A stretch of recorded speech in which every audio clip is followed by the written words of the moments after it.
नमस्कार, मेरा नाम है मुकेश कुमार पटिया और आप सबका स्वागत है मेरे नए वीडियो पॉडकास्ट शायर में।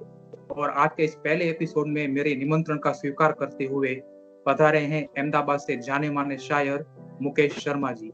मुकेश शर्मा जी, आपका स्वागत है। बहुत नमस्कार, धन्यवाद आपका। मुकेश जी, इस कार्यक्रम की शुरुआत करें तो उसे मैं आपसे वो से सुनना चाहूंगा जिसमें एक बात है, में बात ही बात करने की है। उससे हम शुरुआत करना चाहेंगे कि आओ टेबल पे बात करें। हमारा जो आपकी बहुत ही उम्दा है, वो हम उससे हम शुरुआत करना चाहेंगे। जी बिल्कुल। ये अभी गजल हुई थी मेरी हाल ही में, और इसका मतलब इस तरह कहा है कि थोड़े ऊंचे लेवल पर कुछ बात करें, थोड़े ऊंचे लेवल पर कुछ बात करें, आओ बैठो टेबल पर कुछ बात करें, आओ बैठो टेबल पर कुछ बात करें। आंखें तेरी लगती है सैलाब ज़दा। सैलाब ज़दा का अर्थ होता है फ्लड विक्टिम, बाढ़ पीड़ित। आंखें तेरी लगती है सैलाब ज़दा, फैले फैले काजल पर कुछ बात करें, फैले फैले काजल पर कुछ बात करें, ऊंचे परचम पर कर लेंगे बात कभी।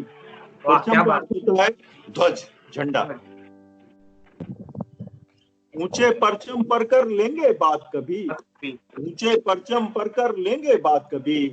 छोटे होते आंचल पर कुछ बात करें, छोटे होते आंचल पर कुछ बात करें, छोटे होते आंचल पर कुछ बात करें।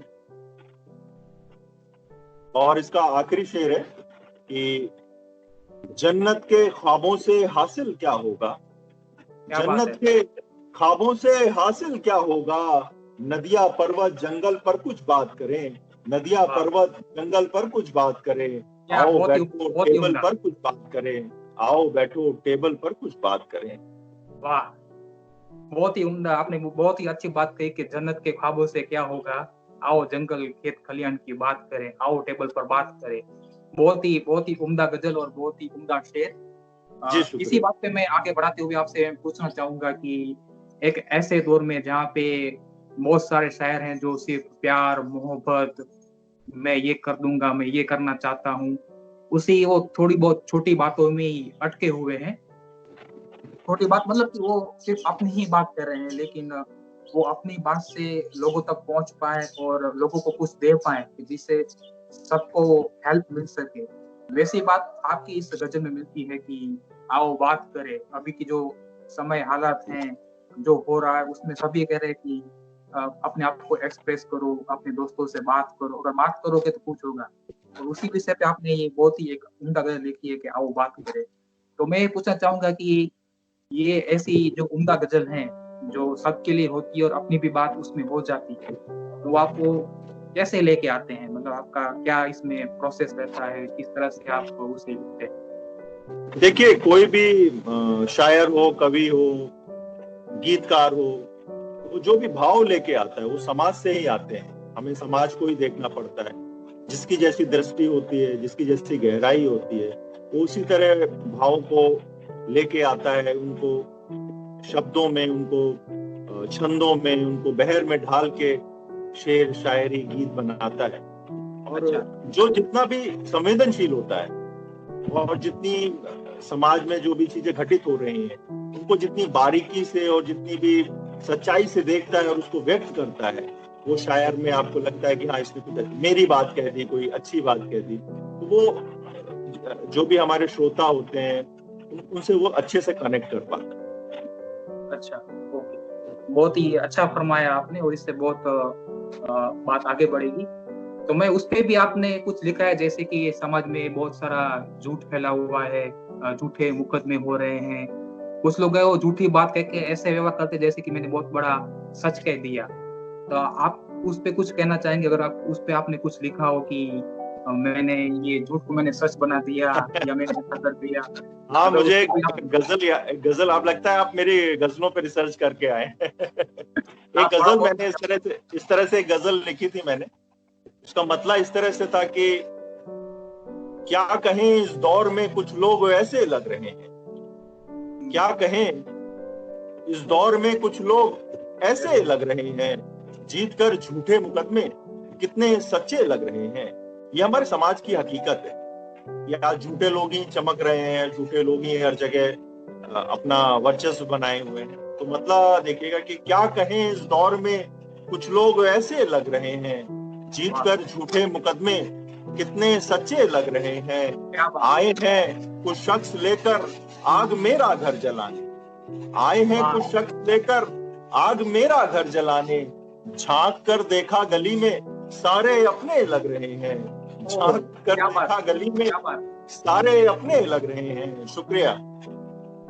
खुशबुएं जब से चमन की लूट ली सौदागरों, खुशबुएं जब से चमन की लूट ली सौदागरों ने, कागजों के फूल तब से महके महके लग रहे हैं, कागजों के फूल तब से महके महके लग रहे हैं।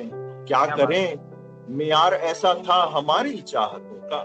मेयार का अर्थ होता है स्टैंडर्ड, स्टैंडर्ड। क्या कहें, मेयार ऐसा था हमारी चाहतों का, हिज्र में अब सारे चेहरे उनके जैसे लग रहे हैं, हिज्र में अब सारे चेहरे उनके जैसे लग रहे हैं। क्या बात, क्या बात। आखिरी शेर की परवरिश में माँ ने जिनकी बेच डाले सारे गहने, परवरिश में माँ ने जिनकी बेच डाले सारे गहने, आज पढ़ लिख कर वो बच्चे माँ के गहने लग रहे हैं, आज पढ़ लिख कर वो बच्चे माँ के गहने लग रहे हैं। क्या कहें, इस दौर में कुछ लोग ऐसे लग रहे हैं, जीतकर झूठे मुकदमे कितने सच्चे लग रहे हैं, कितने सच्चे लग रहे हैं। क्या बात, क्या बात, बहुत ही उम्दा गजल। और उसमें जो आखिरी का शेर था कि माँ के गहने लग रहे हैं, वो एकदम सही बात थी। जब हम देखते हैं रामायण में राम को देखते हैं, जब श्रवण के बारे में जानते हैं, तो सही में लगता है कि जो बेटे होते हैं या फिर कल्पना चावला जो है, बहुत सारी ऐसी स्त्री शक्तियां भी जो होती हैं, तो उसे देखते लगता ही है कि ये सही में माँ के ही नहीं, हमारी भारत माँ के गहने हैं। भारत माँ के, सही बात, बहुत ही बड़ा उम्दा। मैं और एक बात पूछना चाहूंगा कि आजकल के दौर में ऐसा भी हो रहा है कि लोग जो हैं वो प्रोस पढ़ते हैं, मतलब एक गद्य पढ़ते हैं और कहते हैं कि मैं कविता पढ़ रहा हूँ। उर्दू में कभी कभी उसे नसरी नजम भी कहते हैं, लेकिन उसका भी एक तरीका होता है।